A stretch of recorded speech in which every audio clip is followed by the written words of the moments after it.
আপনি এমন মানুষের নেতৃত্ব মানছেন, নামাজ নেই, কালাম নেই, আল্লাহ নাই, রসুল নেই, আখিরাত পরকাল কিচ্ছু নেই, আছে শুধু খাও খাও। নেই এরকম মানুষ?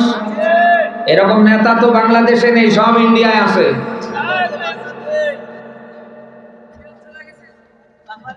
যে নেতার জীবনে নামাজ নেই, কালাম নেই, আল্লাহ নাই, রসুল নেই, আখিরাত পরকাল কিচ্ছু নেই, এ নেতা কেমনে কিভাবে আপনাকে আখিরাতে বাঁচাবে আমারে বলেন তো?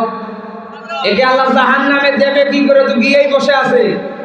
আপনি সেই নেতার অনুসরণ করছেন, সেই নেতার মানছেন, আপনি নিজেও জানেন এই নেতার চরিত্র কুত্তার চেয়েও নিকৃষ্ট।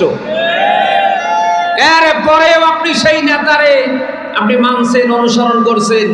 নেতারে দেখলে লম্বা করে সালাম দিচ্ছেন, স্লোগান দিচ্ছেন, আমার নেতা অমুক নেতা তমুক নেতা, আমার নেতার চরিত্র আপনি জানেন কুত্তার চেয়েও নিকৃষ্ট।